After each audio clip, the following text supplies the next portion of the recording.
I'm not surprised, motherfuckers.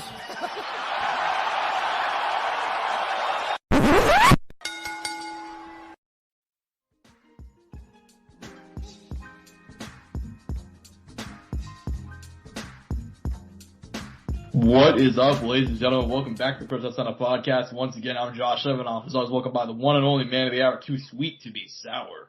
His name is Angel Ortega. We got a lot of stuff to talk about this week. Obviously, we got UFC Vegas 75 to go over. UFC Jacksonville coming up this Saturday night. Bellator, as well as a bunch of MMA and boxing news. Before we get into all that, as always, we are brought to you by two fantastic sponsors of the show, Rogue Energy and ELYXR. Rogue Energy keep me fueled up, keep me going throughout my day, whether I'm at home or at the gym. They keep me active, they keep me moving, they keep you also moving with code SOUNDOFF for 10% off. ELYXR is the exact opposite, folks. Delta 8, 9, 10 HHC products. They will get you very high. They'll make sure you get some good sleep or honestly whatever purpose you have it for. I like using it because I got a bad back. Helps me go to sleep easy. Some people just like to get really fucking high, you know? So, and you can do the same with code SOUNDOFF at checkout, ELYXR.com, as well as Rogue Energy. Last Saturday night from the UFC Apex in Las Vegas, Nevada, middleweights. In the main event, UFC Vegas 75. Going into this one, we said it on the show, the betting line was straight up even, pretty rare to see that. But in the end, though, not even competitive. Jared Cannonier goes in there and just absolutely mauls Marvin Vettori, puts in the best performance of his career. Less than a year away from being 40, man. He's going to be 40 in a couple months. And he just turned in the biggest win of his career and set nearly a record, at least a UFC middleweight record for most strikes in a fight. Also landed in the top 5 for most significant strikes in a fight, period, in the promotion's history. Angel. You know, he said afterwards that he wants a title. He said he wants a title shot. You know, I didn't think that we were going to see Jared Cannonier get back to a potential title shot after his last fight against Izzy. But, dude, I mean, 2 wins in a row, including that one on Saturday. What'd you think? I mean, good. It's good to see him bounce back, especially at this age, after having a very disappointing outing in his championship attempt. Is it title shot? No, not at the moment. I think, obviously, Robert has gotten some wins since his Izzy fight. Obviously, continuing to hold down his place in the division. For Marvin, man, I think this was actually quite disappointing. I didn't expect this outcome, I'll be quite honest with you. I didn't really...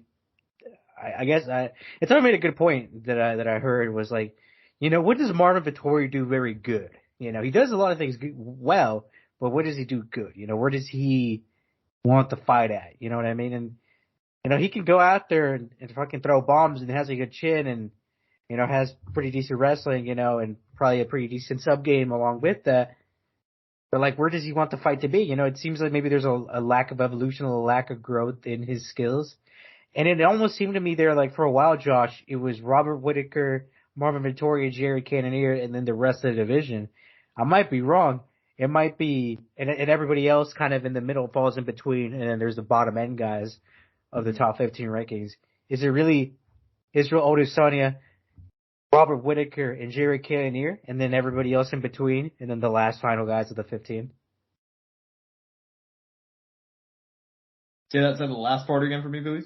I said, is it really just a separation amongst everybody? You know. I think so. Yeah. I mean, dude, this fight. I mean, I don't know what to say about this one coming out of this fight. Honestly, dude, I'm so in shock. I don't know. I mean, granted, I watched this fight after everybody else did on Saturday. I watched this fight like Monday morning, and even going into it, I kind of knew that Jared Cannonier was gonna maul him. But dude, I mean, I thought this really. Fuck me. I mean, that was a hell of a win, dude. I mean, he went ahead and Jared Cannonier separated himself from the pack. I mean, I thought you put it out there pretty well. I mean, you have a lot of those guys that I feel like in the middleweight division, at least overall, you have a lot of guys that are pretty well rounded, but none of them stand out. And I feel like Marvin is almost like the perfect encapsulation of that philosophy. Jared Cannonier, I mean, he honestly looked like a similar case, but dude, he just looked better in every single facet of the fight, which I did not expect. One last thing I did want to go ahead and, because I mentioned it earlier, and I did want to go ahead and get your thoughts on this. He did say afterwards that he said he's only focused on the title shot. And I'm not sure if you looked at the rankings lately, Angel. The only people above him are Robert Whittaker, and I believe... Just look at Alex there, I believe. Yeah, Alex. So, a guy who's at light heavyweight and a guy who's potentially going to be fighting in a title eliminator. Jared Cannonier said that, somebody asked him about it, and he said he'd be willing to fight Khamzat Chimaev for a potential title shot on the line. Looking at the rest of the division, dude, I thought that idea did not sound realistic, but now if you look at the division, it's actually not that far off, dude. I mean, who do you think will be next for Jared Cannonier? The winner, and I shit you not, the winner of Paulo Costa, Ikram Alisakirov. That fight may not be happening. Because of Paulo? Yeah. How did I know? But if it does happen, or whoever Ikram fights, I bet you.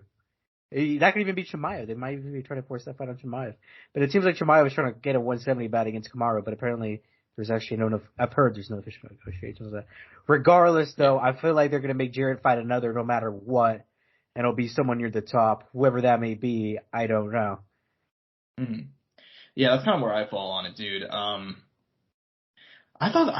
still in awe of that performance, man. I never in a million years. I mean, we're talking about Jared Cannonier. Dude, I mean, there's something I want to make a joke, but I'm not going to. But, I mean, he really came out. I mean, that performance really came out of nowhere, if you know what I'm saying, man. Like, it's just, I was shocked out of that one, man. I mean, hell of a win by him. I do think a potential fight with Khamzat Chimaev makes sense. You mentioned the Kamaru fight. I know that he was calling for that for a while, but I haven't heard anything about that. That one just, there are people saying, like, maybe it'll happen, like, in Abu Dhabi later this year, or maybe it'll happen in, like, August or something, and then just, we haven't heard anything. Maybe we're one of those guys. I know that they are saving Chimaev for that Abu Dhabi card. They're trying to make that one a really big one. I know they also saved Islam Makhachev, who he offered to fight this summer, apparently, and they told him, no, we need you for that card, which I thought was interesting.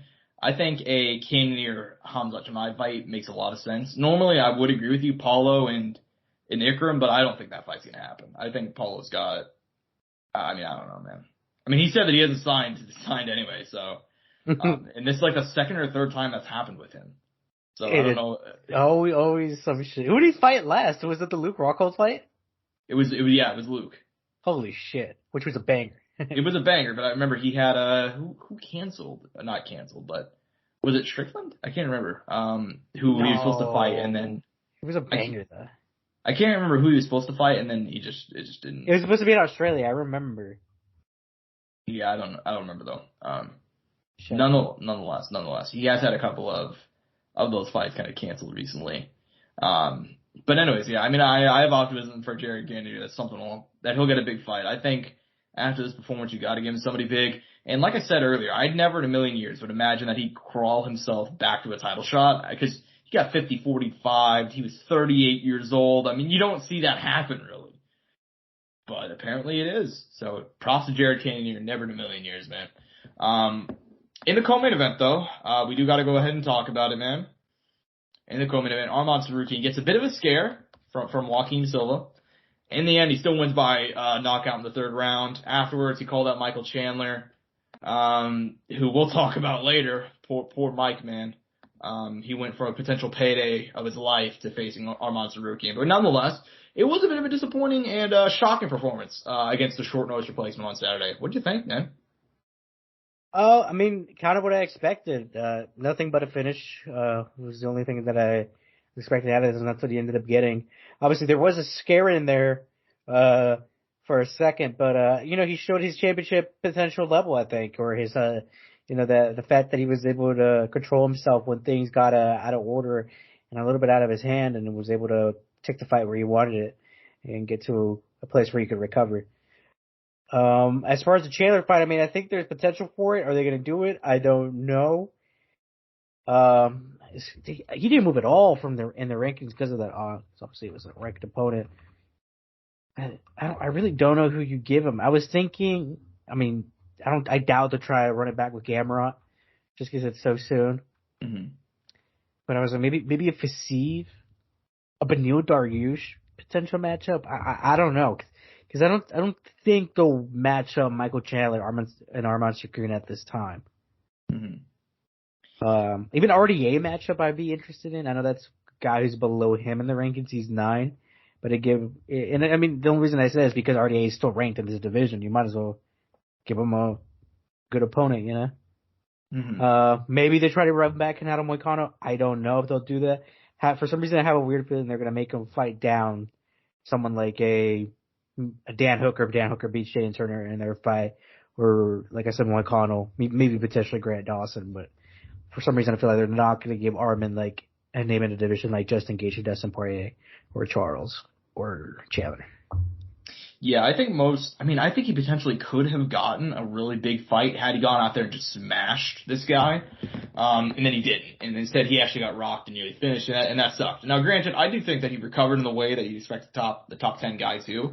And again, I'd like to point out to people that Arman Tsarukyan is still only 26 years old. He is very, very young. So yeah, he's still going to make mistakes, man. And he's not going to be perfect. I agree with your points there. I think realistically, he should not be looking at like a Michael Chandler fight. I think he should probably be looking for more like maybe an RDA fight. I mean, granted, I don't think RDA wants to take on like a young contender, but, you mentioned Dan Hooker, Jalen Turner, that could be fun.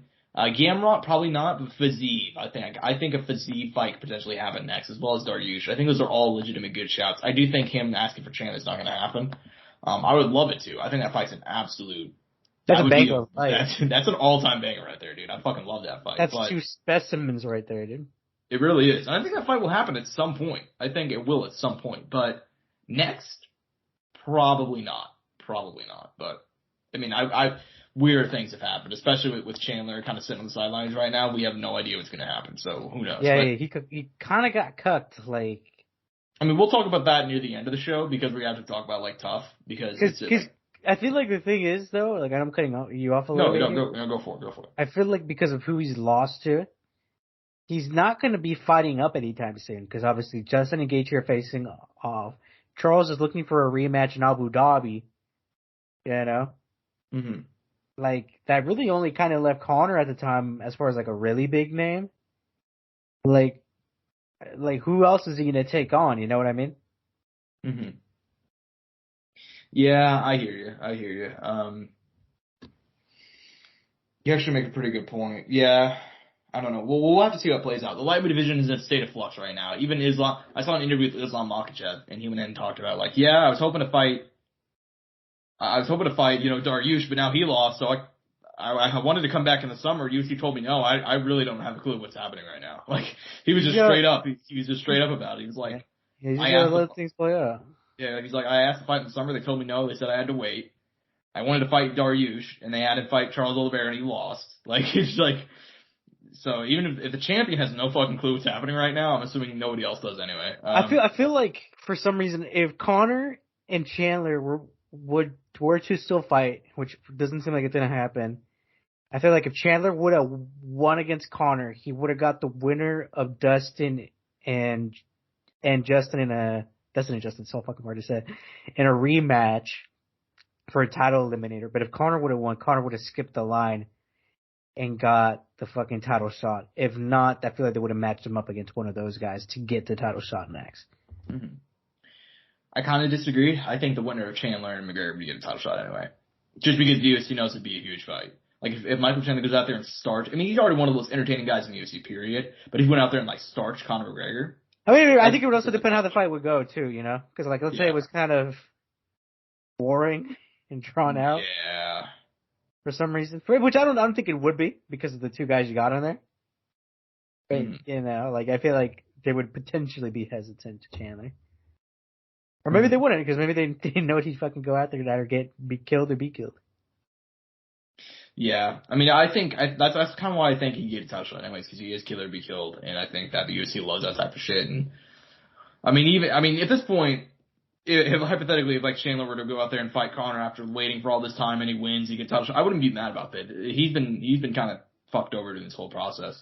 But anyways, I think we should move on. As far as the rest of the UFC Vegas 75 card goes, you know, it was a rough one for me personally, with CLD versus Arman Vettori. But outside of that, I mean, it was a pretty fun card, man. Which fight do you most want to talk about?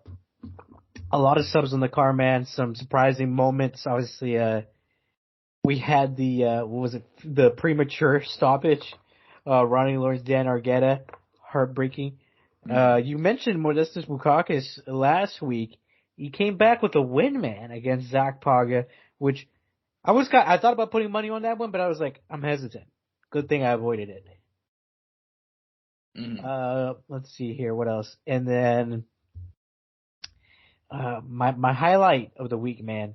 Manuel Torres over Nicholas Mo to KO TKO. Fucking elbow. Brutal, man. It's out there on Twitter. Go check it out. Mm-hmm. Probably the highlight of the week as far as that card specifically.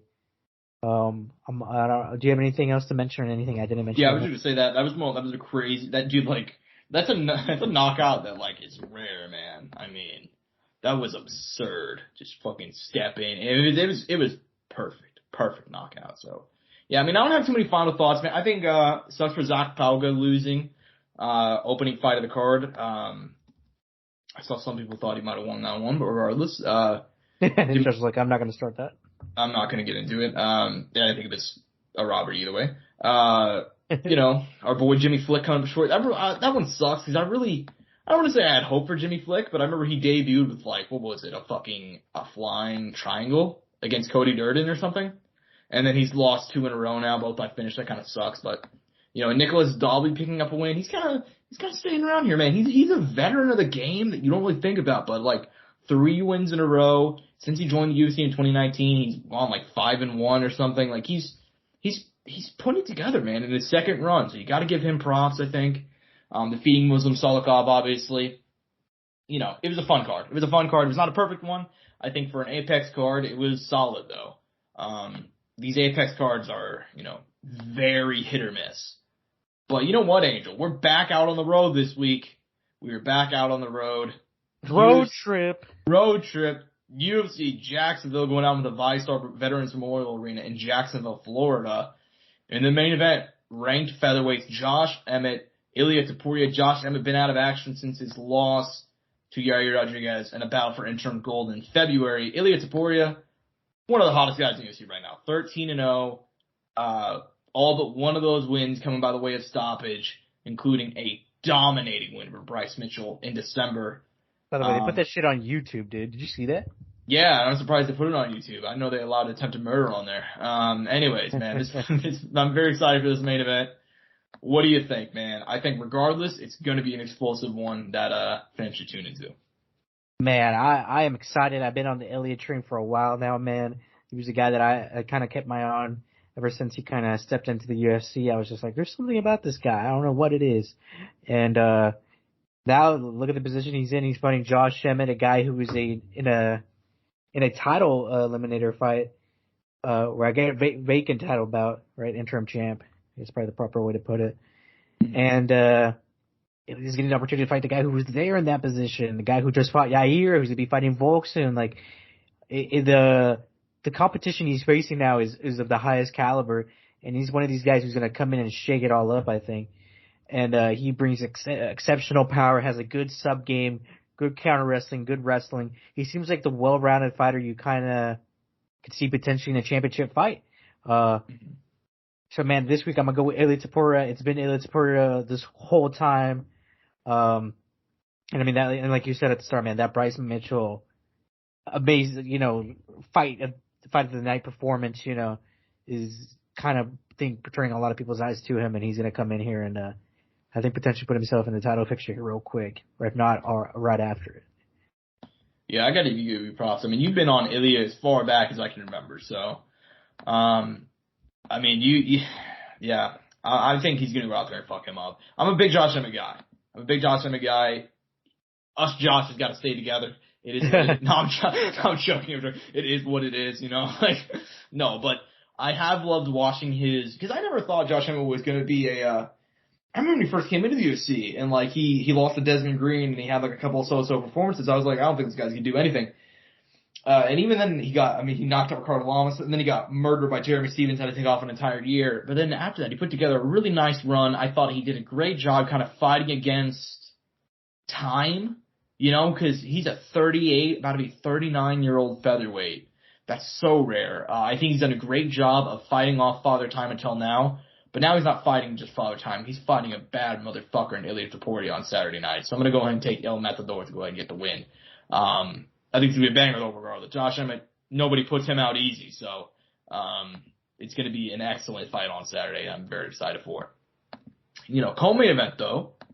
We got some ranked women's flyweights in the co-main. Amanda Hebos coming off a win over Vivian Arguero in March. Taking on Macy Barber, the future, who, you know, what's interesting is she kind of had her hype stolen by, like, some of the more, like, newer women, such as Erin Blanchfield and a couple others. But she's still, like, quietly putting shit together. She's won 4 in a row, over Andrea Lee, Jessica Ai, Montana De La Rosa, and Miranda Maverick, although that Miranda Maverick fight is probably the worst decision I've ever seen. Nonetheless, still counts as a win on the books. What do you think about this fight, man? I think it's an interesting one, right? Like, both two young women, both trying to move up in the division, both trying to get their shot at number 1 pound for pound woman on the planet, ELYXR Grasso. So, what do you think about that, man? No, I love this matchup, man. I think it's perfect for both these gals. For Macy, man, I really hope to see a lot out of her in this fight because she's gotten away with a lot of these split decisions. You kind of question, you're like, did she really deserve that? I don't think she did. Thing is, I don't think she'll be able to get away with that with Amanda Hebus. I think Amanda Hebus brings a good skill set, is going to be able to do a lot of great things on the feet against Macy Barber. Granted that we see Macy Barber getting a little bit more loose, more comfortable with her stand-up, throwing more heavy shots as well, and, and really sitting down on her punches. I think if Amanda Hebus is able to stop some takedowns, find her range well, I think she could put on a performance of the night and take out and beat Macy Barber, maybe get a late finish. Ooh, maybe a finish for Hebos. Interesting, man. You know, Amanda Hebos is like, I'm on the same page. Just because I think Amanda Hebos, like, let me replace. Macy Barber's not a bad fighter. A lot of people hate her. I understand that. Because she talks a big game, and she hasn't always been able to back it up, and she's benefited from certain things here and there. You know, gotten the nod on 2 split decisions, so on and so forth, right? She's not a bad fighter. And I wish people would, like, you know, not say that. But at the same time, I think Amanda Hebos has been, like, on the verge of, like, becoming a top 5 fighter. Not even just, she'll have competitive fights here and there. Like, she was a scorecard away from beating Caitlin Chukagian, and I thought she won that fight. You know what I mean? And had she won that fight, she would have already fought for the title. So, and she's beaten Verna Jandirovic. She's beaten Mackenzie Dern. Like, she's beaten, I think, like, top-level fighters. So I'm going to take Amanda Hebos. I think she's just more proven.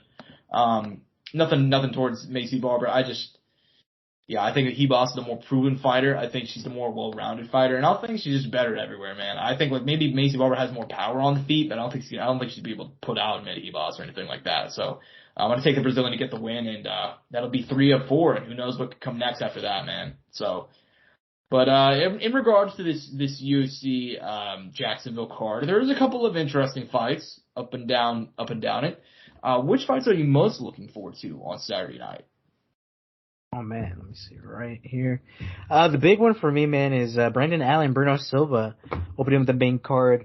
Brendan Allen is, like I said, put in some wins together. It feels like Brendan Allen didn't fight that long ago. Mm-hmm. That Andre Muniz win seems so much like it was only like a month or two. This is back in February. This was originally supposed to be Jack Hermanson earlier this month. Nevertheless, still getting a quality opponent. I'm looking to see how Brendan Allen can continue, if he can continue this win streak. Neil Magny, obviously another guy fighting Phil Rowe. And in my main one, my highlight fighter of the week, man, Mateusz Rebecki, 17-1, looked pretty good in his first UFC fight against Nick Fiore. He's one of those guys who came over from, you know how these Polish guys all day. There's a bunch of decently sized promotions out there, and he came out of one of those. And another person I need to mention for the week, Josh, who finally got his fight, finally got an opponent, is going to get to make weight again. Zhalagaz Zhumagulov, him and his new haircut. Let's go, champ. Let's go, champ. Yeah, man. You highlighted Rebecki. He's a good pick, man. He's a good pick, and there's a couple of nice prospects on this card, man. Personally, my highlight fighter of the week is, I'm probably gonna fuck up his name, Tatsuru Tara. 13-0, 23 years young, out of Okinawa, Japan. One of the greatest flyweights on the planet. Already 3-0 inside the promotion. He's gonna be taking on Clayton Rodriguez, the opening fight of the card. Which admittedly is disappointing because I think he's a really good prospect, but he is a flyweight and he's also from Japan, so they probably don't give a fuck about him. He's opened up like 4 or 5, like I'm pretty sure all of his fights have been openers. Yeah. which just, I mean, they don't care about the flyweight division, and he's an unranked flyweight, I believe, so Yeah. that doesn't help matters. But I think that, you know, he's the real deal. 13-0, a couple wins inside the UFC already, including 2 submission wins. Damn near all of his wins are by finish. Only 2 decision wins in his career out of 13, and 3 decision wins out of 13 fights. And for a flyweight, that's pretty damn good, dude. I mean, so I'm very excited for Tatsu Tahara to go in. It's an ABC card, man. I'm hopeful that some people tune in and get a good look at this kid because he's a real deal. As far as the rest of the card goes, I mean, you highlighted a couple of good names there. Also shout out Jillian Robertson, Tabitha Ricci, that big fan of Baby Shark. I mean, who isn't? Randy Brown, Wellington Turman is going to be a low-key banger not low-key banger, but a battle of 2 guys who've found a way to stay around, stay competitive. That one should be a lot of fun. Randy Brown's put together not a couple of wins, but a couple of very entertaining fights lately, so I'm sure that one will be a similar case. Justin Taffa returning, riding a 2-fight winning streak, taking on Austin Lane. Angel, do you remember Austin Lane by chance? I think. I don't know. He is a guy who, I don't know if you remember him, but this is a guy that has crawled back from the depths. He lost he's the guy that Greg Hardy knocked out back in 2018 to get a UFC contract through the Contender Series. Holy shit. And he was also a former NFL player. Now, I will be honest, he's not very good. I don't mean that to say that to be mean, but I will say that the fact that he's been able to crawl himself back to this time, and, you know, he eventually even won the Fury FC heavyweight title too. He knocked out Juan Adams. He's just stayed moving, man. He stayed active. So you got to give fucking props to Austin Lane, dude. Absolute props to come back from. I mean, he was the guy that got absolutely humiliated. Cause I don't know if people remember that. I remember whenever he fought Greg Hardy, he was actually like, it was like the first season of the Contender Series. There was some hype. You know, he was undefeated 2 all wins by knockout. You know, he was a former NFL player and just got annihilated in 20 seconds. To come back from that to 5 years later making your UFC debut, hell of a story for Austin Lane. And by the way, former Chief Austin Lane. So I got to put that out there. Okay. So we got to go ahead and support the boy, even though I think he lives in Florida. So it's actually a bit of a homecoming for him.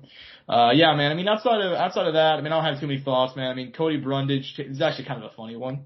He's stepping on short notice too. He is. He's taking on Cedric Dumas, who I saw Cedric Dumas. You know, I don't want to give shit to the kid because he is 27.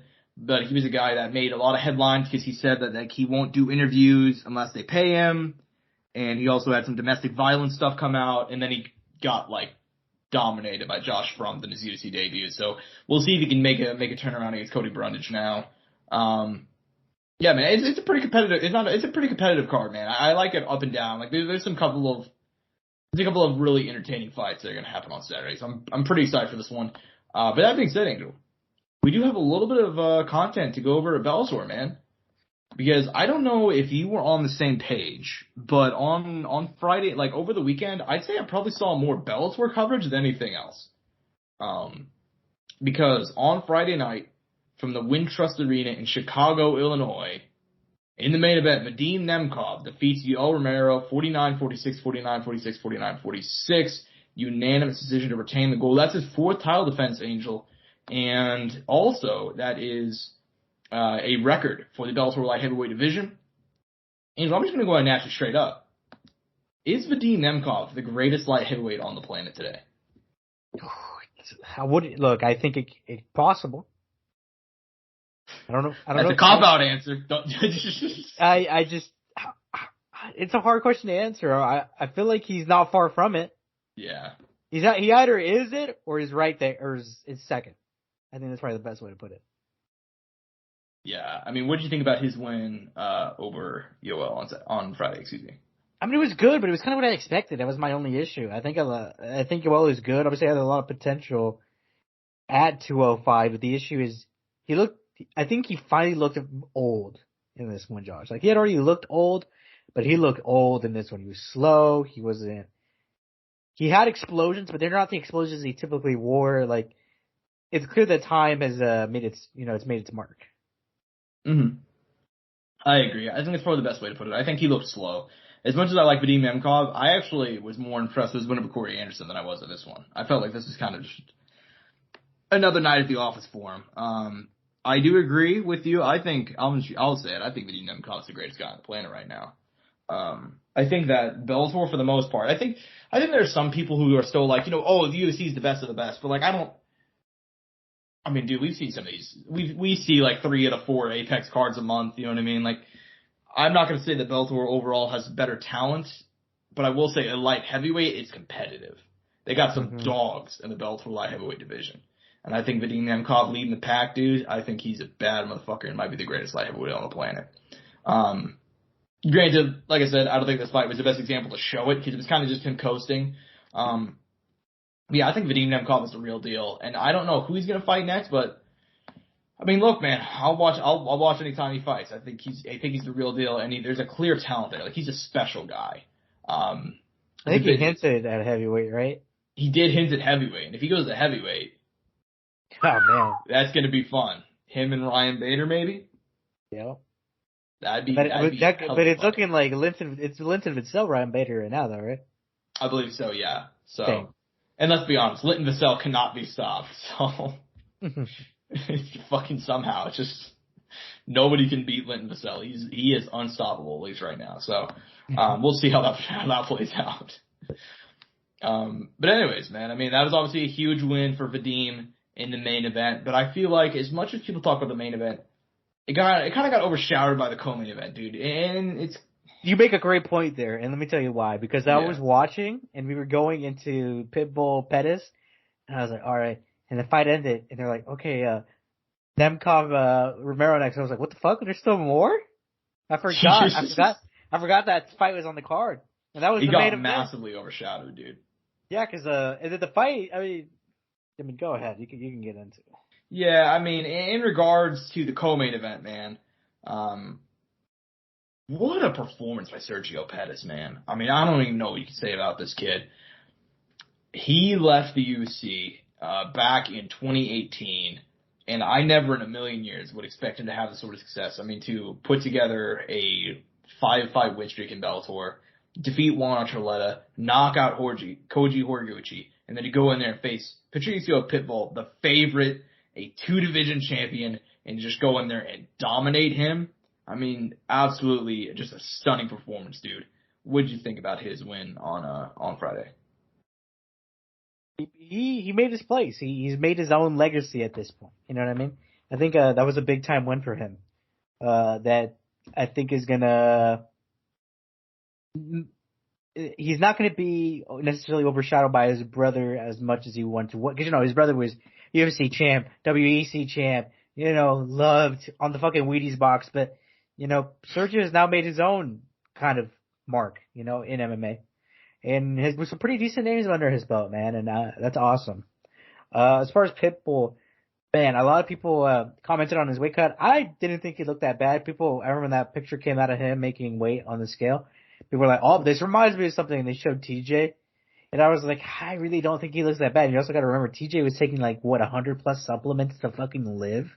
Well, look, we know at least one of them was EPO, so. Yeah, well, yeah, that's true too. But I mean, to actually make the weight cut, though, he was taking there's a picture of TJ, and you can probably find it on Reddit, Josh, of his hotel room. He's eating a salad, a plain fucking just. Yeah, I mean, I think TJ had it worse than and a wall of pills, just a bunch of vitamins, so he fucking be able to supplement himself. Been there, Yeah, I mean, in regards to that, I mean, in regards to the weight cut, yeah, I think it drained Pitbull for sure. I don't think you could say that it didn't have an effect, but I don't think he was. I mean, he wasn't TJ out there. I think TJ's probably the worst one I've seen. Yeah. And also, you didn't have as much pop as he typically had as at 145 and even at 155. Oh, that was everything. Yeah. He still had power, though, but not as much as I think he would have had at 145 or 155. Yeah, I agree. And in regards to it, I mean, it was a masterclass by Pettis, dude. I mean, I don't even think Pitbull couldn't even. The speed difference was the biggest thing for me. Yeah. The speed was huge on Friday. You could clearly see it. Just pure domination by Sergio Pettis. And that's kind of what I was saying. I would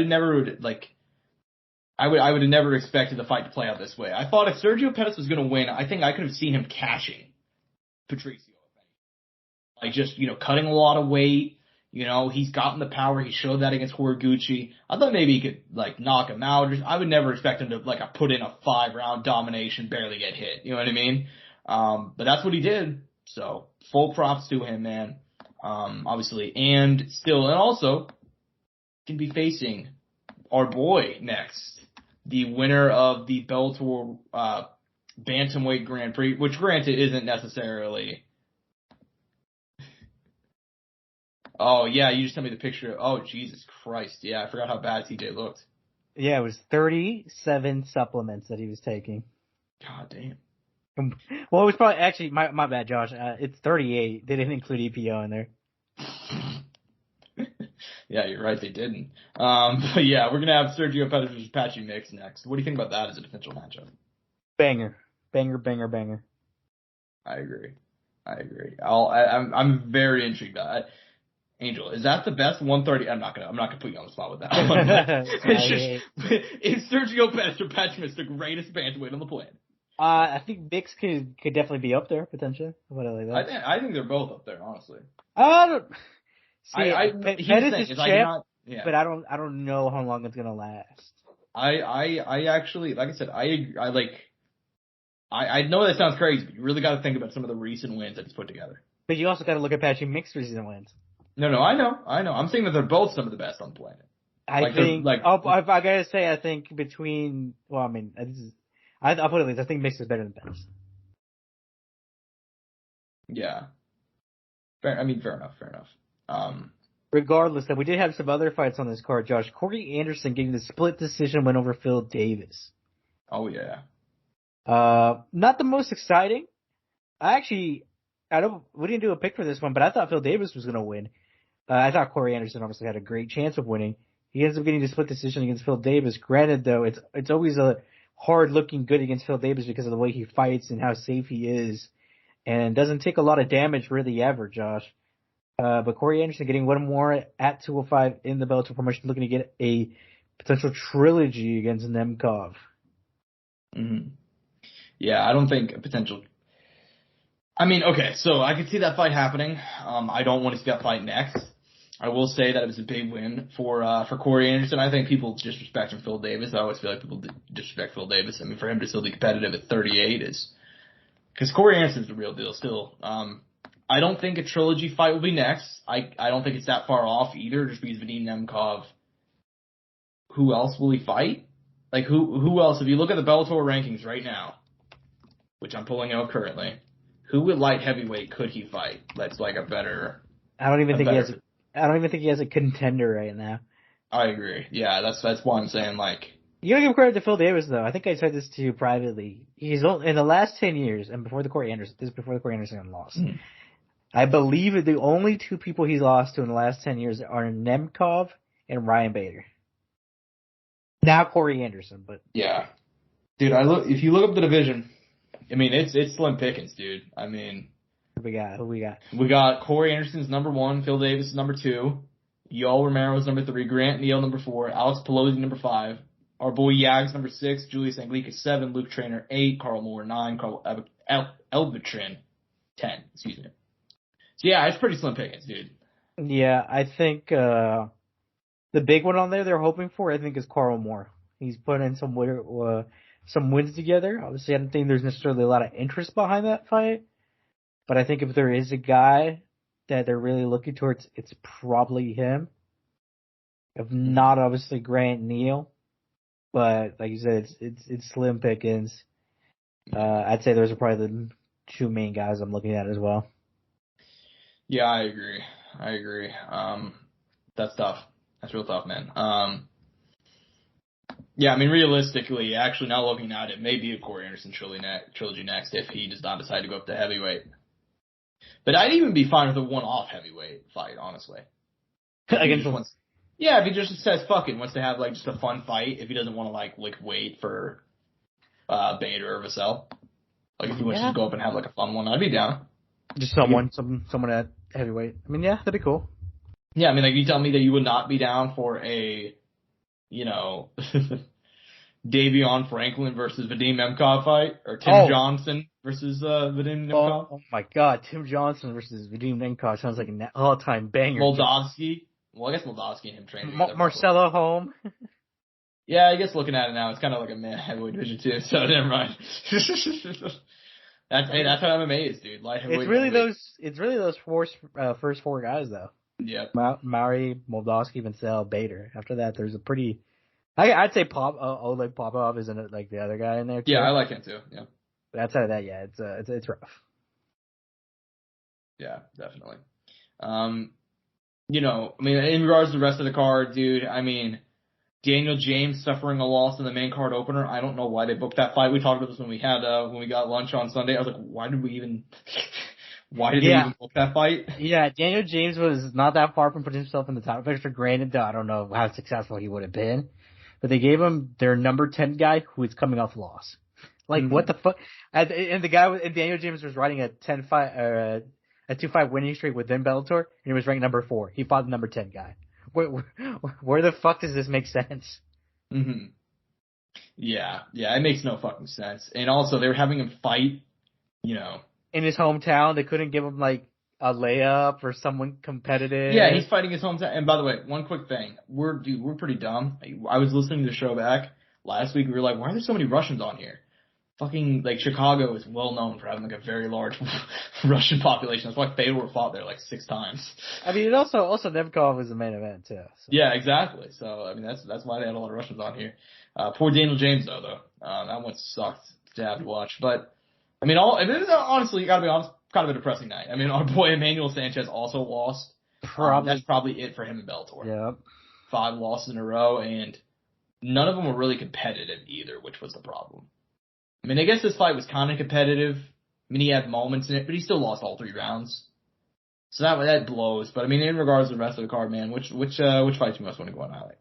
Oh man, I'll highlight Cody Law, man. He was one of those kind of like homegrown. He is one of those homegrown Bellator guys. I think he even he was in Bellator, made his debut in Bellator and everything, and was like on a 6-fight win streak. And then his last 2 fights before this, when he had lost, which was rough because he was kind of one of those guys like came from a wrestling background, had a lot of hope for him, and it's like, damn, it's kind of looking a bit rough right now. And he bounced back and got his win here against Edwin Chavez this past week. And along with that, another kind of homegrown guy and Jordan Newman continuing his win streak, moving up to 6-0. But Josh, the highlight of the week was Ramzan Nurmagomedov. Fucking, I butchered the fuck out of that, but I tried to against Jaleel Willis. Jaleel Willis is a fun guy to watch. Yeah. Dude, a fucking insane KO. Go look it up. It's pretty brutal. I think you even tweeted it out, Josh. It's like, why would you even fucking fight the guy?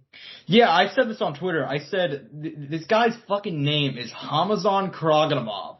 Why the fuck would you step in a cage with that dude? Jesus Christ. It's like the fucking, I mean. And undefeated, by the way, too, like 10-0. Yeah, I mean, that's just a bad decision, bro. Like, the name comes across my desk. I'm like, dude, I got a fucking bad back, you know, like I can't make it, you know. 6 out of his 10 wins were like finishes too. Hamzan Karagimov, get the fuck out of here, dude. Are you kidding me?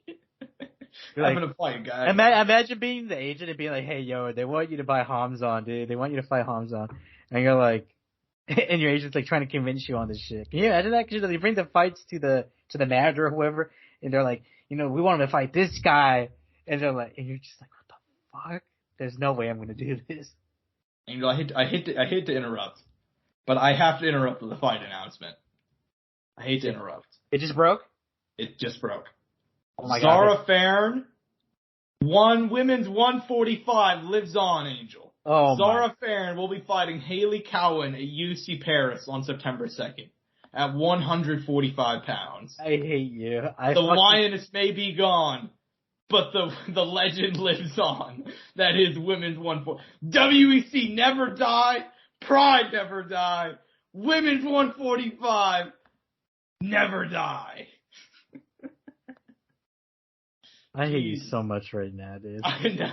Well, to be fair, there was another thing I was also debating interrupting with that just came up on my Twitter feed. So the other one was Elon Musk challenging Mark Zuckerberg to an MMA fight. Jesus, man. That autistic fuck. So, anyways, man. Yeah. I mean, I don't have any closing thoughts on the Bellator card. It was a pretty fun one. They'll be back in a month. Bellator X Ryzen in Japan. So that should be a lot of fun, man.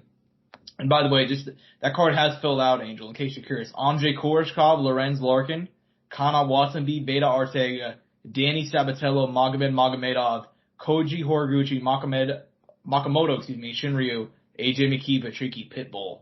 That is a banger 5-5 main card, dude. Mm-hmm. That is an absolute good one. So yeah, Bellator, they'll be back in a month with an absolute excellent card, but we do have to move on to some unfortunate news, Angel. I did not even have the time to celebrate the win that is Bigfoot Silva's retirement. I didn't even have time. He was retired for like 3 days. He set a brand new record. He's already back, baby. He's 43. He said, "I'm ready. I'm coming back." That's probably the quickest retirement and unretirement ever, right? I mean, it's not as fast as Chris Curtis, but it's up there. Do you know the story of Chris Curtis, Angel? No, wait, what? You know the story about his retirement? Tell me. Chris Curtis, before he got in the UFC, this is kind of like why I feel bad for Chris Curtis whenever people make fun of him for getting mad online. I'm like, Chris Curtis is like, he's got a reason to be mad, man. He had to fight through the trenches to get to the UFC. Like, he had the Contender Series run. He's been through some shit. Essentially, in the PFL back in like 2019, he lost. He lost in the tournament, and then he retired. He retired in the middle of the cage. And then, since the tournament, somebody else was supposed to fight on later that night, and that guy dropped out. So they went and asked Chris, do you want to have one more fight? And then he said yeah, and then got knocked out. And then he unretired again. And now he got in the UFC. I don't even know how many people know that, but Chris Curtis has had like 4 retirements by now. You know something? He never gave up. Yeah. He never gave up, so shout out to him, man. But, yeah, I mean, Bigfoot Silva, it's depressing. I mean, there's nothing to really say about it. I mean, it sucks. His managers talked about how he's tried to get him retired. He couldn't do it, and he actually left him. So at this point, it's just him booking these fights. Nobody can save him. And, unfortunately, there's a lot of people in place that are not going to save him either. You know what I mean? Like, the commissions. So it just sucks. But, I mean, he's not even fighting in the U.S., though, because he can't even fight in the U.S. anymore, right? That is true. He fought in, I believe, Paris, France over the weekend. So. And before that, what was it, like Russia? Yeah, Russia. Probably against some guy who's fucking roided out of his mind. Probably, you know. The guy he probably fought is probably in Ukraine right now or some shit, you know what I mean? I don't know, dude. We're not going to get into all that. I'm just making a joke. But anyways, yeah, I mean, poor Bigfoot Silva, man. That just sucks, but anyways, man. I mean, we do have Hashtag say Bigfoot. Hashtag say Bigfoot. Hashtag say Bigfoot. We'll keep it rolling. We'll keep it rolling until he gets saved. But anyways, we do have a bit of other news. Jake Paul, Nate Diaz going down August 5th from Dallas, Texas. Originally an 8-round fight. It's now a 10-round fight. Apparently Nate said that he wanted more rounds. Jake agreed to go ahead and do it. So, what do you think, man? I mean, Dude, he's gonna use I honestly don't think the cardio, fight's Josh. gonna go make it that far, so I don't think it really matters. But. Come on, Josh. He traded with Andre Ward, Josh. I say it every time. He did train with Andre Ward 10 years ago. Oh my God, Josh. You know how good Andre was? You saw what Andre said about him? Come on, put some respect on his name. Yeah, I mean, hey, well, you know what's funny? Can we talk about the guy that said that he sparred with Nate? It was like some boxer. Oh my God. It was the craziest shit I've ever seen. This guy, he took like a video at the gym of like him like next to Nate. Like, oh, you know, what's up, Nate? And then he walked out of the gym and like just doing like a video. He's like, yeah, I'm just sparring with Nate Diaz. He's like way overweight. He looked like shit in there. He was getting like just like the dude left the gym and instantly started talking shit. It was the craziest shit I've ever seen. But yeah, I don't think this fight's gonna go that far anyway. But I mean, you know, it is what it is, man. I mean, we talked about this a bit off air. I don't think Jake Paul and Nate Diaz are gonna go very far. I'm not gonna give my official prediction for like another month or two because we have to preview the fight, but I don't think it matters. I do think it's cool that Jake he's gonna be the first YouTuber to do 10 man, so or at least sign up for 10. So Yeah, that's pretty cool. True. That's pretty cool. Yeah, I'm surprised no one else has tried to put. Well, granted, right? Like, are they really gonna go that far? Yeah, exactly. I'm not even talking about Jake and fucking Nate, dude. I'm just talking in general. Any of these guys. Yeah. Yeah, I mean, I like Nate. You know, I still don't think his chances are very good in this one. But anyways, man, I mean, that is some interesting news. Obviously, 10 rounds, first time for an influencer. Also, first time for Nate. I understand that he has a great gas tank, but to go 10 rounds in your first boxing match is different than my man. Very different. I hope that people are aware of that. I feel like Nate has even his gas tank isn't even how it used to be though. Because you remember that Tony fight? He kind of slowed down. Yes. Right, he took the entire third round off. Remember? Yeah, and I mean, he started walking away. They almost stopped it. Yeah, great. There was a weight change, an opponent change. Like I get it, but it was, I don't know. It all was odd. Yeah, it was pretty odd. That whole card was odd. God, that whole weekend was odd. That still feels like a fever dream. The UFC 279 feels like a fucking fever dream. Dude, that might have not even been real. That might have been like when they moved the fucking fight for John, dude, when he fucking popped for roids. Yeah, there are some things that it just does not feel real. That's fucking one of them. Just like I'll never forget that too. Because I remember like seeing shit on my phone, like in just some group chats. I mean, like, oh yeah, guys, I'm hearing Hamzat's a little bit heavy. I'm hearing that some stuff may change. Yeah, dude, that shit was wild because it was all over Twitter. Like if you, dude, it was like you know when I was up there with Josh? That was like the Connor Dolly fucking like Connor's taking an airplane to New York. Connor has landed in New York. Connor has broken to the place it's MSG. Connor is in the back room with the fighters. Connor has thrown a dolly. Conor McGregor has been arrested. Dude, I'll never forget that because I want to say like that was like a day. That was like do you remember like in high school they had block days? Yeah. Where like you had to, I was in the computer lab for that one and I remember I had a sub. So I was on in block days were like 2 hours. So I was in there and it was like lunch too. So it was extra long. And I remember just like reading it all, like Aaron Holani was like, you know, Conor McGregor is on the plane to go. Conor McGregor has arrived at the arena. Just like the way you put it. And seeing it all in real time was the craziest shit, dude. UFC 279 is also up there. It's like some of the craziest shit I've ever seen and just like happening in real time. But, yeah, man. I mean, we do got a couple of fight announcements to go over. Just go ahead and redirect it back. I mean, admittedly, what we do got to talk about, well, actually, we'll talk, you know, let's just reorganize this list, actually, Angel. We do got to talk about the Ultimate Fighter. Because the Ultimate Fighter, episode 4 aired last night. Conor McGregor lost once again. He is 0-4. His team is 0-4. Although this fight was more competitive, it's been a bad week for Conor McGregor. I mean, can we talk about it? I mean, obviously he had his team lost again in the Ultimate Fighter, 0-4 now at this stage. He got accused of sexual assault.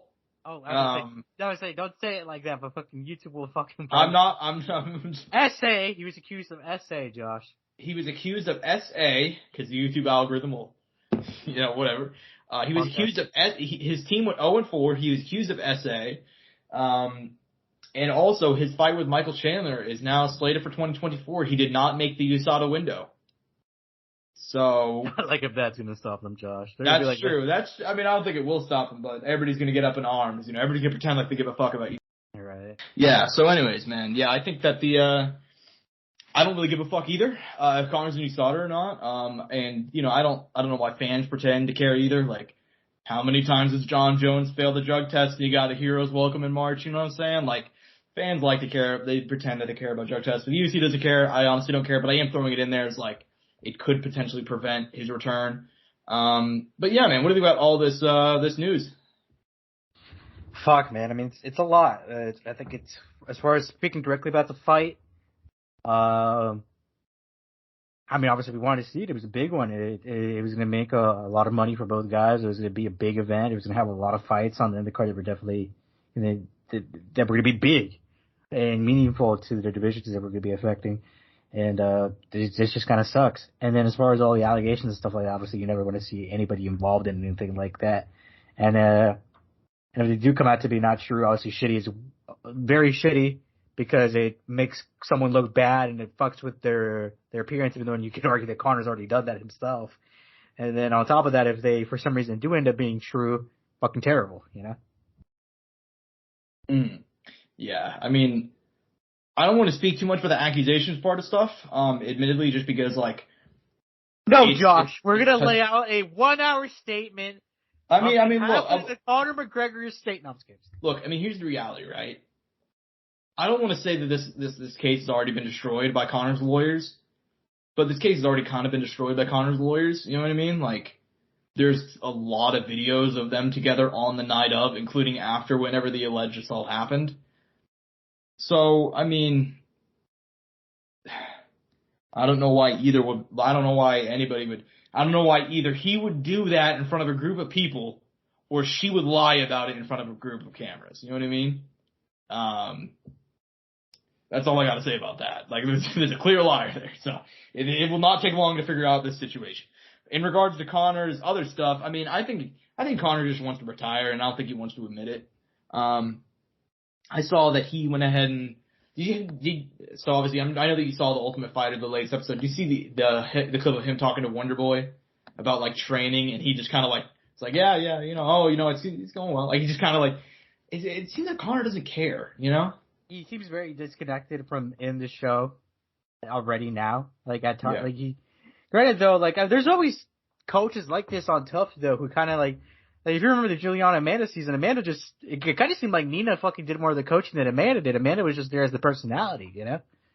I feel like it's kind of the same thing for Conor. Like, his coaches are kind of doing everything, and Conor's just kind of there where you look at Chandler, you see that he's close to the guy, he's talking to them a lot, motivating him. I mean, Conor's doing that as well, but it seems like Chandler's taking it to another level where he is the coach for his team. Like, he is the main guy, you know, he's game planning, he's talking to the cage, he's standing next to the cage, he's in the corner where Conor's off to the side, and he's not in the corner, you know, he's not in there talking to his guy, he's not hopping into the cage, you know, where Chandler is. Yeah, I think, I mean, okay, so look, I mean, you went ahead and said that there's obviously been coaches on the Ultimate Fighter that have never really cared, but it's just a bad look whenever it's Conor, because we already kind of know that, like, he's 1 foot out the door already. So it's just like, it's pretty clear. I mean, I think that's just what Conor is now. I think Conor probably just wants to retire, but I think he probably wants to remain out in the game in some capacity. And maybe coaching and just being around his guys is enough for him. But I think that he does not want to fight Michael Chandler. I don't think he cares about him. If he did, because this is the way, here's the way I think about it, right? I also don't know. Do you think Chandler makes him want to get up in the morning? Do you think he makes him? You know how sometimes guys are motivated by who they're fighting? Angel, here's a real world example I'm going to give to you, right? Let's see how real you can get here, motherfucker. I'm gonna get as real as I possibly can, because it's literally, when you want to do something, Angel, and it's within grasp. For example, you know what I did yesterday? I wanted pasta for dinner, so I made a big fucking bowl of pasta. If Conor McGregor wanted to fight Michael Chandler, he could just do it. And he hasn't. So I don't think he wants to fight him. Because this is not, remember the whole reason why we kept on saying this fight had to be postponed is because USADA. He needs time to get USADA. And we've been saying that for 6 months now. And like, you know, Angel, we know a little bit about roids and stuff. Like, I mean, theoretically, like, what kind of shit was he taking for him to still be testing positive if he's supposedly been clean for like a year now, which he said? You know what I mean? Like, I just don't think he wants to do it. If he wanted to do it, he could do it. Like, am I not wrong there? Like, whenever you want to do something that's within your like, you know what we did, Angel? We went and got Sunday. On Sunday we went and got lunch because we wanted to, and it was just saying we could do it. You know, it was not out of grasp. If there's something that you wanted to do and it's easily within grasp, you typically do it, and he hasn't. So, I mean, that's all my thoughts on it. But no, I mean, I don't disagree. You're not wrong. There seems to be a lack of wanting to go for things. To want it, you know. There's a disconnect. Like I said, it's obvious, and we've heard it from other people. We've heard it from the show. You can't even see it in his documentary. We mentioned like there was kind of a switch that kind of like died, you know, in him, and it seemed like there was a moment where he was super motivated, and you know, the last time it seemed like Conor wanted a fucking fight, and was really committed and had us hyped up, and he was the showman and he was the fighter, was that Cowboy fight, you know? Mm-hmm. Yeah, that's probably it. I mean, and COVID fucked it. Here, I mean, I honestly think I mean, if we're looking for the actual reason, I think it probably was COVID that probably like took Conor McGregor and it ended his sort of wanting to fight. You know what I mean? And then financially, everything that's happened since then for him too. You know? Exactly. But I think I've never really thought he's been done. I've always said like he'll come back for one more, but like all this stuff happening like over the last like month or two, it's just like he's not coming back. You know, like, and I don't blame him. Good for him. You know, like I'm happy that he doesn't want to come back, but it is what it is, man. Although, I was thinking about it. Why didn't we pitch this as an option? Because he just called him out recently to do it. Why don't we just, if Michael Chandler can't get Conor McGregor, why don't we just have some fucking fun and give him Eddie Alvarez for a trilogy fight? Are you down with that? I mean, I don't know if they'll do it. I mean, I think at a time they could have done it. I just don't think it's something that I see happening now. I know, and I know that you're making a logical point, but at one point in time it could have happened. Yeah. It's just not going to happen now, and it sucks because I think they fucked up on that opportunity. And shit, even Eddie could have been fun on Tough, dude. He's been on Tough before. Yeah, I think they fucked up on that opportunity. Eddie called him out this morning. That's why I brought it up. Like that's how they could have made the Eddie big return like that. You know, rather than doing Conor, they could have done Eddie and Conor on The Ultimate Fighter. Welcome back, Eddie. You're back on another season. You know, let's get it. And it makes sense, and he's a personality. He's good on TV. He's good. And Chandler will be good on TV, and it'll be intense, and it's going to make everybody a lot of money. No, you're not wrong. They definitely dropped the ball there in the opportunity, especially because there's already a connection there, and it wouldn't be hard to, I think, convince either party. And they could definitely get to a reasonable number of both these guys. It's just that's just definitely not going to happen now at all. I don't even think there's a world where it does happen or a reality, and that sucks because it was a really fun one. As far as who they're gonna give him, I don't know. That's the issue.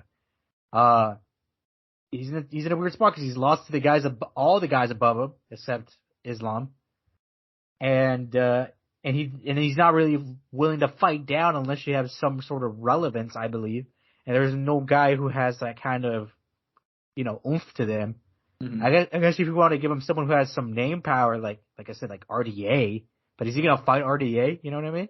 Is he going to fight our Monster? You going to Young Killer? Is he going to fight any of those guys? Is he going to fight Green Dog? I just don't think that's going to happen, you know? I feel like Chandler's only going to fight name fights. Yeah, I agree. And that's why I said an Eddie Alvarez trilogy would make sense, because I think they don't have too many actual names right now for him to fight. So there's like a 2-fight deal for Eddie if they want. I mean, they can do whatever the fuck they want, but I don't know. And there's people that Eddie could have fought, dude. Eddie could have fought RDA again in a rematch, and RDA's older now too, you know? Yeah. They could have fought a couple of guys, but, I mean, it's just not going to happen now. Mm-hmm. Yeah, I hear you. I don't know. We'll see what happens, man. But, this is the last topic of the day. We got a couple of fights announcements. Max Holloway, one day, by the way, the same day that Conor McGregor got accused of rape, just out of nowhere, they announced, like, Grape. Fights. God damn it, Josh, you're going to get us. Fuck Dude, the YouTube algorithm does not like us anyway. When Conor McGregor got accused of essay and grape, this came out. All right, anyway, so Max Holloway, the Korean Zombie, Corey Sandhagen, Usman Nurmagomedov, not Usman, excuse me. But you know what I mean. The other Nurmagomedov. Umar, excuse me. The other Nurmagomedov, Cyril Gane and Sergey Spivak all got announced for later this year. All 5-round main events. There's been a lot of conversation about the Max Holloway Korean Zombie fight as well as Corey and Nurmagomedov. Those are the two fights that most talked about. A lot of people were pretty surprised at both of those. What do you think about it, man? Oh man, for the Korean Zombie Max Holloway fight, I mean, we kind of already had a conversation about this, you know. Korean Zombie wanted that fight, you know. He kind of mentioned Max's name, and we even talked about, like, during that era of fighters, that this is kind of one of the last guys that Max hasn't gone to fight from, the Jose Aldo, Frankie era, kind of those guys. And Max is down to fight him. These guys are both dogs, they're both these fucking gladiators, these warriors, these fuck it, come forward guys, and they'll give us a hell of a show. I heard someone say this, when you're in the UFC, you don't get a fun retirement fight, or you're not going to get an easy retirement fight. So nothing surprising to hear as far as the matchmaking. And like I said, Korean Zombie, kind of called for this one too, and he wanted to give it a big fight as well. So it makes sense. And this is his last opportunity if he wants to stay kind of relevant in the division, or make a big statement on his way out, I guess is probably the better way to put it. So he wants someone, to have a fun dance with, and he chose Max Holloway. Do I think it was the best choice? Not really, no. But it's a choice that he's down for, and you had both of you guys agree that this fight is what we're getting. We are getting it in Singapore, which, for my liking, a little saddening. I do wish this fight did take place in Korea rather than Singapore, because Singapore was robbed of having their event at the start of the year, and they're not. It doesn't seem like they're going to get it anymore. They're going to do it in fucking Singapore. But it is what it is. Overall, though, those are kind of my thoughts on the Max Korean Zombie fight. Mm. Yeah, man. Interesting to note, by the way. I covered this for BJPen.com, the greatest MMA site on the planet. But can you say that one more time for me, Josh? I think I might have just missed it. I said that was BJPen.com, the greatest MMA site on the planet. Can you spell it out too? I think I'm. Yeah, it's no, that's actually no problem. It's BJP. No, it's just .com. No, but anyways, yeah, dude, Max Holloway. It's actually the widest odds for both of their careers. Max Holloway, he's a minus 1,000 favorite, and the Korean Zombie is a plus 725. Max Holloway has never been that big of a favorite in his career, and the Korean Zombie has never been that big of an underdog. Jesus. What if Korean Zombie won, Josh? That's the way he leaves the UFC. Well, you know what's interesting is, I really wonder if he is going to be competitive, because, outside of that Volkanovski fight, and people forget, he took that one on short notice too, and he was supposed to get shoulder surgery. He was essentially a one-armed man against Volkanovski that night. That is true. Yeah. Yeah, a lot of people forget that, but I do wonder, what,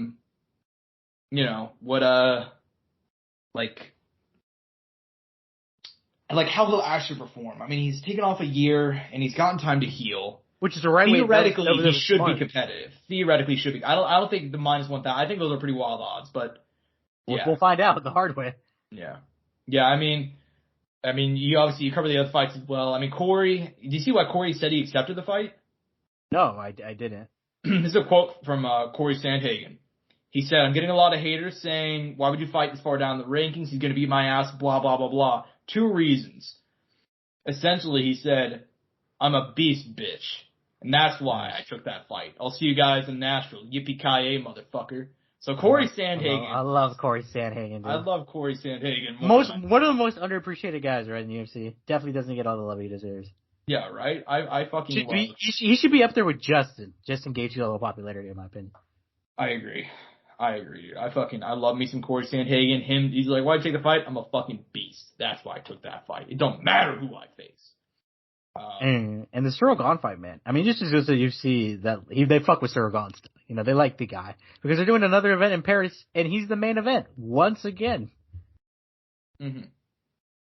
Yeah. In a hard fight, though. Yeah. I mean, Cyril Gane, dude, they are. We'll see if his grappling's improved at all. Yeah. We'll definitely see, man. Yeah, I mean, I gotta be honest, man. I don't want to say I don't care about Cyril Gane, but I'm gonna need Cyril Gane to get my respect back after the last 2 wins, the last 2 fights. I think he can. I think this would be. It's a not easy fight, but I don't think it's the hardest fight in the world for him either. So yeah. I think this would be either a very contested bout, or maybe Cyril can have kind of a pretty sick performance. But this is a Speedbox coming out party, though. Mm-hmm. He wants to put himself. It is. I think he might go out. I'm gonna be honest, dude. I think depending on his game plan, I think this fight he might go out there and maul him, dude. Sergey Speedback is a beast on the ground. So he is a beast on top, yes. Yeah, but there's times where he can struggle getting to top though. But Josh, if Cyril Gane has gone to Dagestan, oh my God, could you imagine? If Dagestan Cyril is going to be a bad motherfucker, man. But yeah, I mean that's all my final thoughts on it, man. Anything else we talk about before we go ahead and close out? Nothing specifically, man. I think we covered everything. I'm excited to come back next week. Obviously an early card, which those are always really fun. Fuck yeah. And obviously a pay-per-view soon, just around the corner. A lot of big boxing left in the year, and it's always, fun to talk to you every week, my guy. For sure, man. And one last thing before we got to close out. What do you think? I mean, he called them out. You wanna see Mark Zuckerberg fuck up Elon Musk? You wanna who do you? They do MMA or jiu-jitsu?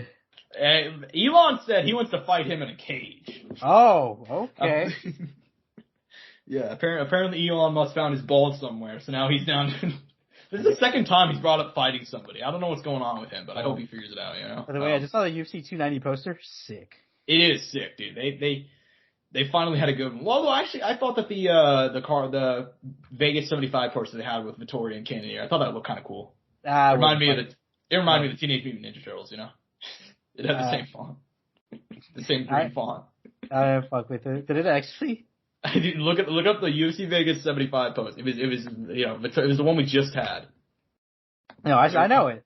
It reminds me of Teenage Mutant Ninja Turtles. Why is it in green? Why does it look like they're underground? You know what I'm saying? Anyways. Yeah, I can't remember the last poster I hella fucked with. This is probably one of them. They're pretty rare. They are pretty rare. They're like, it's like a graphic design guy.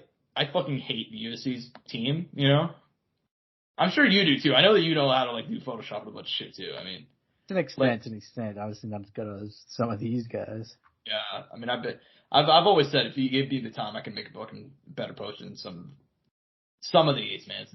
Some of these are so uncreative. They're terrible. But I can't think of the last good one. This one's actually just the Kansas City one. Yeah, that one was nice because of the blue, but the blue, yeah. But I really can't remember the last. I personally can't remember the one that I really fucked with. I feel like the UFC posters perfectly encapsulate everything wrong. You know what I mean? I'm just saying. I remember back in the day, we used to have some. Now back in the day, they had some really bad ones too. Cause, they were either really cool. You kind of fuck with them, but they're dated, for the time. And then you had some that are just fucking atrocious.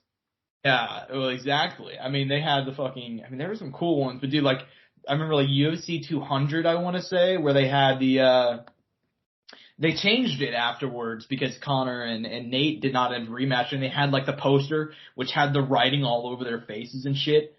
And then Jake and Nate have the same poster. Jesus. 7 years later, side by side. What's the meme? Don't copy my homework, change it a little bit, God. Exactly what it is. But yeah, I mean, we went off a little bit of a tangent, but yeah, I hope you guys enjoy the show, man. The Masvidal Diaz one is actually pretty hard. Masvidal Diaz goes hard as fuck. I love that poster. That's one I've always liked. That one's sick. Habib Poirier is pretty sick too. Yeah, they've had some cool ones, but nonetheless, man. Hope you guys enjoy the show. I'm at Josh Evanoff on Twitter. He's at Angel Ortega _01. Thank you to everybody who has subscribed, everybody who's hit us up, man. We love seeing the recent success. This is actually going to be 6 months, I believe, actually this Sunday of making clips. And thanks to a lot of those clips, we have had so many of you join along with us for the ride, and we are so thankful for that, and we hope you guys stick around. Hope you guys enjoyed the show this week, in peace and butt grease. Mouse click.